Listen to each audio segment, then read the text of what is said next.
세무사가 알아야 할 노무. 이번 시간에는 권고사직과 부당해고에 대해서 말씀을 드리겠습니다.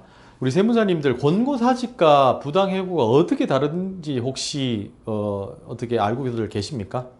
실무에서는 이 사직과 해고에 대해서 과연 어느 쪽으로 봐야 되는지에 대해서 논란이 상당히 많습니다. 뭐 이론적으로는 근로자가 그만두면 사직이고 회사에서 그만두게 하면 해고라는 게 명쾌하게 설명됩니다. 근데 현장에 가보면 대부분은 해고로도 볼 수 있고 사직으로도 볼 수 있고, 그리고 두 번째는 우리 세무사님 사무실은 또 어떻게 보면 다를 수 있겠지만 세무사님이 자문해주는 사업장 가보면 근로자한테 사직서를 정확하게 받고 퇴사시키는 사업장이 많지가 않습니다. 그래서 어떻게 보면 분쟁의 씨앗이 발생한다고 들을 수 있는데, 이게 이제 지금 코로나 사태하고 엮여서 사업장 자체가 당장에 내일이 불투명한 그런 사업장에서는 고정비를 줄이기 위해서 인력에 대해서 구조조정을 하는 사업장들이 이제 지금 상당히 많이 드러나고 있습니다. 근데 그거에 대해서 일반 사업장에서도 야, 요즘에는 무턱대고 직원들 해고하면 문제가 된다는 건 알고 있어요. 그래서 최근에 보면 사업장에서도 잉여 인력에 대해서 조정하는 것을 좀 단계적으로 가고 있는 것 같아요. 그래서 첫 번째 단계 같은 경우에는 어떻게 보면 상당히 어떻게 보면 소프트하게 가는 거죠. 그래서 근무 시간을 조정한다는 거죠. 기존에는 주 40시간을 근로하고 있는 사업장에서 뭐 30시간만 근무한다, 20시간 근무한다. 일단은 줄이죠. 줄이면 일단 급여가 낮아지니까 이렇게 하는 경우도 있고, 그 다음에 임금을 조정하는 경우도 있어요. 기존 받던 게 100%라면 한 70%라 조정하는 것도 있고, 그 다음에 또 하나가 교육을 보내는 경우도 있어요. 교육. 예, 무급이죠. 그래서 뭐 예를 들어서 세 개조가 있다면 한 개조가 교육을 가면 나머지 두 개조만 조용하고, 그래서 1번의 방법은 가장 근로자한테 부담은 적으면서도 회사 입장에서는 1차적으로 인건비를 세이브할 수 있는 그 방법이고요. 두 번째 방법은 뭡니까? 1번으로 해서는 안 된다는 거예요. 너무나 심각하니까 이 정도의 인건비 세이브로는 성에 안 찬다는 거예요. 회사 입장에서는. 그래서 2번 방법이 들어오는 게 이제 희망퇴직. 뭐 어떻게 희망퇴직을 뭐 명예퇴직이라도 표현하는 거죠. 그 다음에 뭐 권고사직 이런 것들이 이루어지죠. 아시겠지만 권고사직은 사업주의 경영상 어려움으로 따지면 요거는 뭐가 됩니까?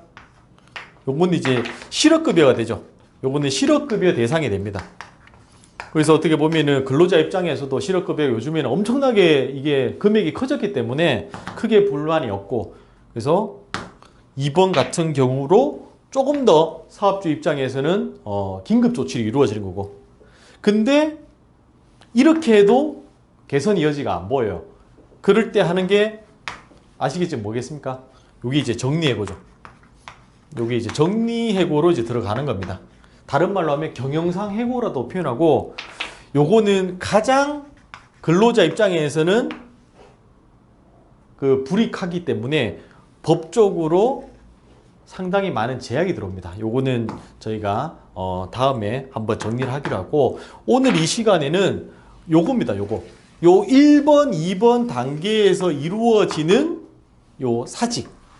요 사직이 과연 요거로 볼 수 있는지에 대해서 한번 기준을 잡는 시간이 필요한데, 자, 그 전에 요 해고에 대해서 노동부에 대해서 질문을 하고 이 있습니다라고 하는 거는 모든 사업장에서 가능하다? 아니다?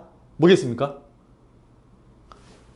모든 사업장은 해당이 안 됩니다. 해당이 되려면 5인 이상인 사업장에 한해서만 가능합니다. 그거 이제 기본적으로 알고 계셔야 되는 부분이고, 자, 그러면은 오늘의 하이라이트. 과연 권고사직이냐 해고냐 그 기준은 뭐겠습니까? 자, 거기에 대해서 제가 한마디로 명쾌하게 설명드리면, 자, 대표님이 근로자한테 다음 달까지만 근무하는 게 어떻겠습니까?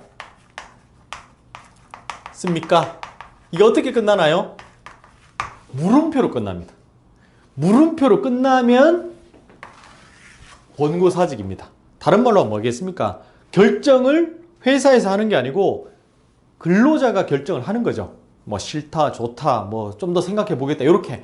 요 부분에 대해서는 해고의 리스크가 없는 권고사직입니다. 근데 그게 아니고 다음 달까지만 근무하세요. 이게 뭡니까, 이건? 이 느낌표입니다, 느낌표. 막 3개, 막 4개 막 찍는. 자, 요렇게 갔을 때는 빼도 박도 못하게 해고를 하는 거죠. 여기서부터는 정당한 이유가 있느냐, 없느냐, 해고, 예고 수당을 줬느냐, 안 줬느냐, 생각만 해도 머리가 아픈 그런 여러 가지 법적인 문제가 여기서 발생합니다. 그래서 정리하자면, 우리 세무사님들이라든지, 우리 자문하는 그 대표님 입장에서는 3번으로 가기 전 단계에서 이루어지는 여기서 근로자들하고 개별적인 미팅을 할 때 느낌표를 하지 마시라는 거죠. 항상 당신의 생각은 어떻습니까? 회사 입장에서 이런데 어떻게 생각합니까? 내일까지 답변을 주세요. 다음 주까지 답변을 주세요. 이렇게 조금 더 정중하게 본인의 의사를 물어서 결정하면 여기 사직으로 넘어가기 때문에 크게 법적 이슈가 없이 필요하다고 생각하는 인사 조치를 할 수 있습니다. 이렇게 정리하시면 권고사직과 부당해고 이슈에 대해서는 우리 대표님이 크게 문제없이 넘어갈 수 있을 것 같습니다.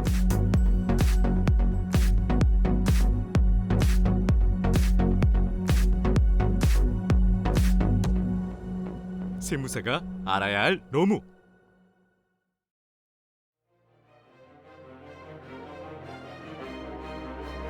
자가격리는 유급휴가 대상일까? 코로나19로 인한 휴업 시 휴업수당은? 코로나19 산재보험의 적용 범위는? 법적으로 말씀드리자면 월드클래스 코리아